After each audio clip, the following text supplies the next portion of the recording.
Ladies and gentlemen, welcome to Dork Entertainment. DE Sports presents the pre-game discussion for the Cricket Men's World Cup 2019 match between India and West Indies. We've got a special guest with us tonight, cricket analyst and cricket specialist, especially for West Indies, Mr. Amit Sen. We're just going to cross over now. Amit, hi, how are you doing? Good, mate. How are you? Not too bad. We've got a cracking game coming up, India versus West Indies. So let's have a little bit of a chat about what we can expect. We've got West Indies fast bowlers who are playing pretty well at the moment, and we've got India's batsmen who are scoring a lot of runs. So we'll start off with West Indies fast bowlers. What do you think of the West Indies fast bowling attack? Yeah, they've really surprised a few teams in this World Cup with their short length bowling and with their pace. Hopefully they can do the same against India. It really didn't work against Bangladesh. They absolutely carved us up with that short pitch bowling, and they really faced up to the speed of our bowlers. We didn't bring our A game to that game either, so we did score over 300 runs, but we bowled pretty terrible. But I think to get India, they can play short pitch bowling and speed pretty well. So I think line and length will if they want to bowl India out, if most probably India would bat first. I heard it's going to be a cracking day out there, so India do love to go out and attack. So to actually threaten India in this game, they'll have to bowl them out for like under 300 at least. So we've got Shane Cottrell, who's been on fire in the last couple of games. I guess he hasn't had the support, as good as bowling as he is, but he's getting the Yorkers up there in the first 10 overs and reaping the reward. Some of his wickets, he's bowled a few batsmen. It's clean bowled, like just brilliant bowling. He's going to have to bring that, and his support is going to have to step up as well.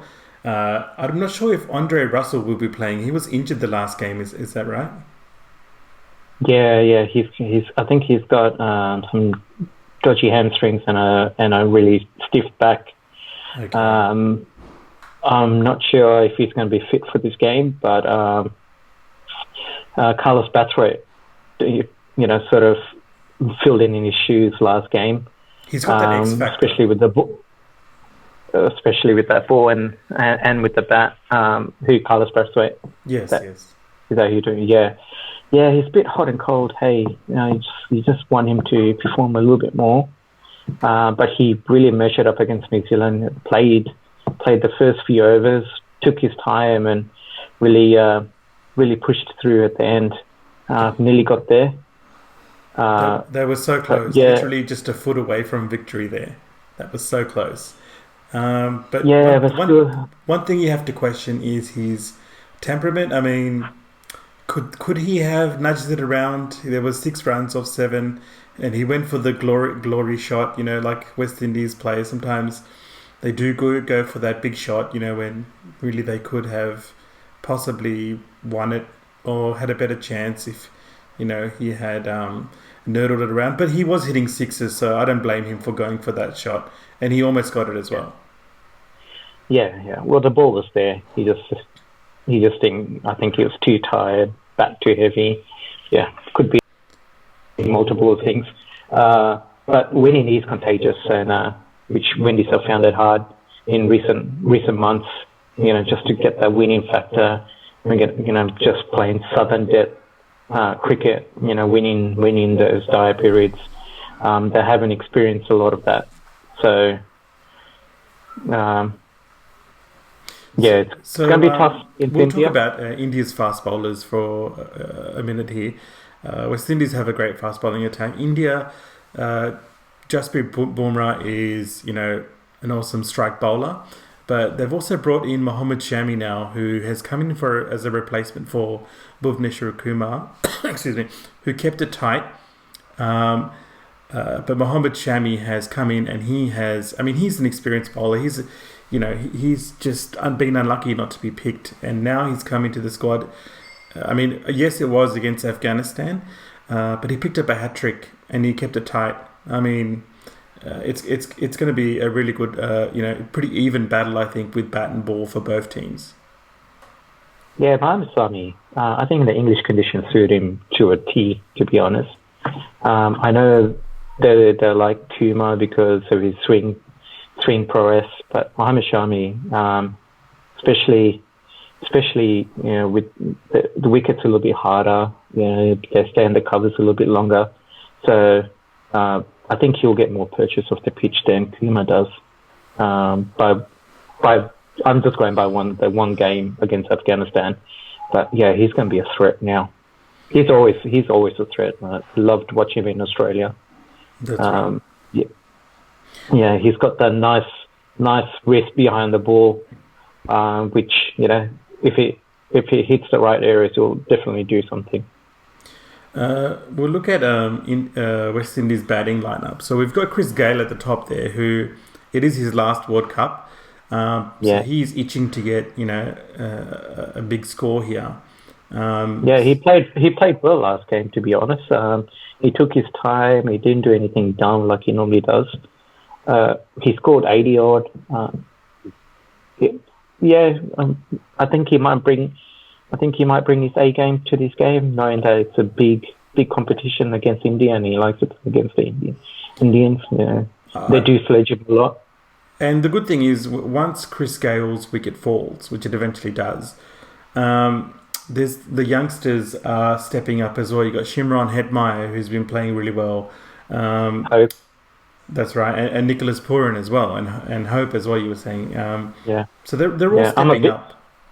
I'm a big fan of Nicholas Pooran. I think he's going to be a future star if he just stays in the game.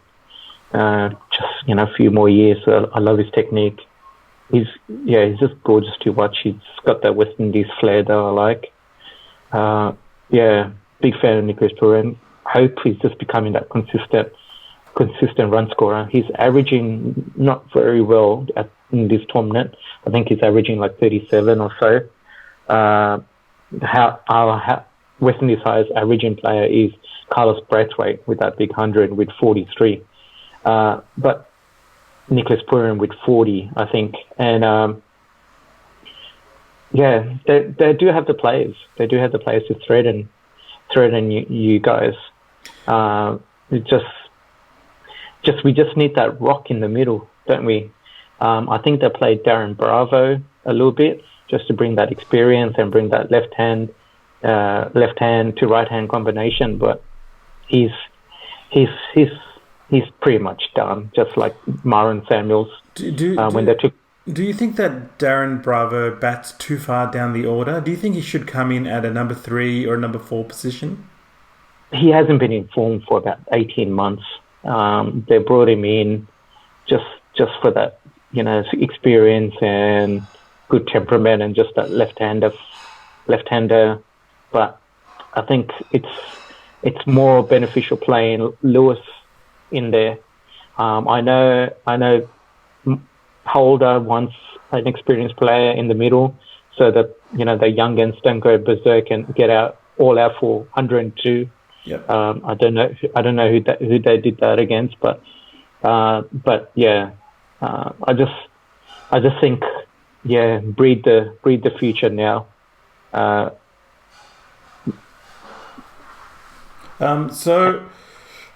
know you don't really want to hear some of these stats, but we're just going to look at the last 5 games between India and West Indies. This was back in 2018 with the West Indies tour of India. So these are the last 5 games these teams played against each other.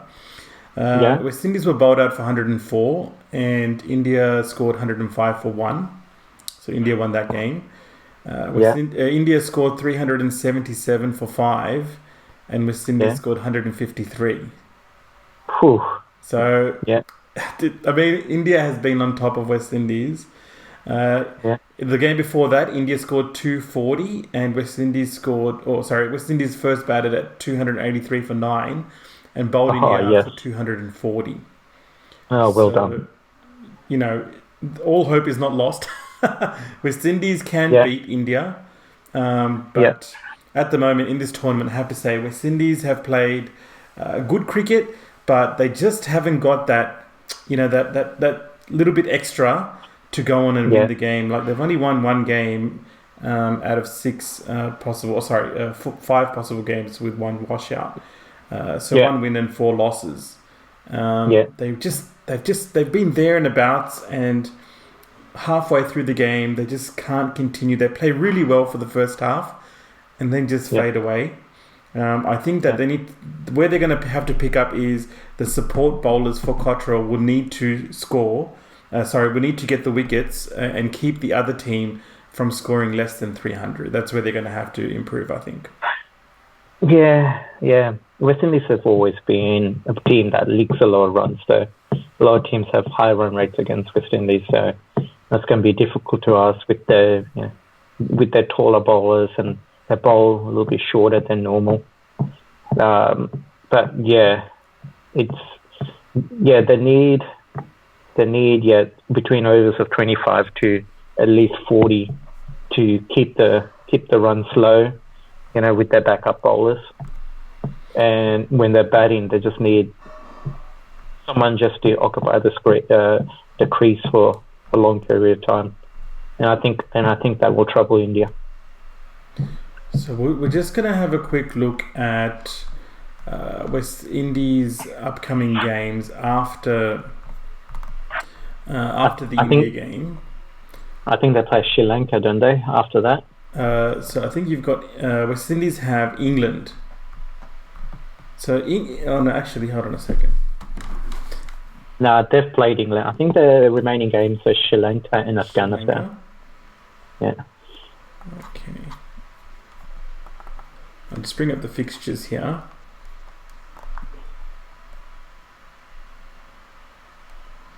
We're almost to the crunch stage of the World Cup with the semi-finals. So India versus West Indies. The next game for West Indies is going to be against Afghanistan. Oh no, Sri Lanka. You're right, Sri Lanka versus West Indies, and then they've got Afghanistan versus West Indies. So 2 games after that. And to be honest, I think West Indies are capable of winning both games. I think they're capable of beating India, to be honest. Well, so I was just going to come to that before we finish this video. So what's your prediction of the result in the India-West Indies game? Well, if Manchester's going to be bright and sunny, you'll have to bat first. And if Windies win the toss, they'll have to bat first and score over 300. That's the norm nowadays. And then hopefully get India ducking and weaving with that express pace and short pitch bowling and bowl them out. So I'm going to go with India. I think India will bat first, and they'll post a massive total. I think 300, and I'm thinking 320 odd runs, depending on how the pitch plays. And I think West Indies will get really close. I think they'll get to about 280, but I think India will win by about 40 runs. I think your spinners do the Windies, to be honest, as well. You guys got some good quality spinners. They look like part-timers, but they're actually getting a lot of purchase off the pitch. Unfortunately, Windies don't have that slow bowler. It's going to be interesting because there's been a couple of pitches in England that have been belters where batting is it's a batsman's dream. But there have been some pitches where it stayed low and slow, and the spinners have actually been more effective. And West Indies have used Chris Gale as a part-time spinner, and he has been okay as well. So West Indies, it depends on the pitch. I think if the pitch is a bit slow, West Indies are going to have to bowl more spin than fast bowling. That's the only way they'll be able to slow India down, and for that they'll need to get early wickets. And now the question is also with India, will they play Rishabh Pant? I mean, he's come in as a replacement for Shikhar Dhawan. Do they play? Yeah, who are you going to replace him with? Who are you going to replace in the Indian team to bring Pant? Well, they've got to replace Shankar. Shankar, sorry, Vijay Shankar. But isn't he like the next big thing? He's an all-rounder, so that's it works in his favour. But Rishabh Pant is a keeper, so Dhoni he's taking up that spot at the moment. Yeah, I think it's just a wasted position if you're going to bring Pant in. Although he is an exciting player, but look, you're right. If KL Rahul does not play well, eventually I think Rishabh Pant will get the nod ahead of him. But you never know. He might come out and score runs against West Indies. So yeah. If he plays as a back foot, he will be able to get some runs. Yeah, I just don't rate KL Rahul. All he's got is the defense. He looks a little bit shaky. You guys really miss Shikhar Dhawan, to be honest. Yeah. Look, whatever happens in the end, I think it's going to be a cracking game. I think both teams are going to give it their 100%. If West Indies win this, they can technically win the next 2 games as well. So they'll end up on 4 wins. So, if they can beat India, it's going to be a big result for West Indies. And if India lose to West Indies, it's going to make that top 4 position a bit shaky as well. And some of the questions will come up on for the selection team there. So it's going to be a cracking game. Look, thank you so much, Amit, for joining us tonight.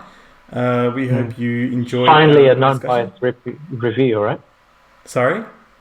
Finally, a non-biased review. Well, it's never been biased, but thank you so much for tuning in. Pro India reviews. Well, I mean, come on, I'm an Indian fan. What can I say? I have to be pro India.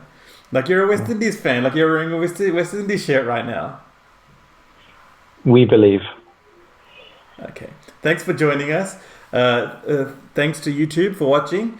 We hope you enjoyed the game as well. I'm sure we'll be watching the game with a lot of interest.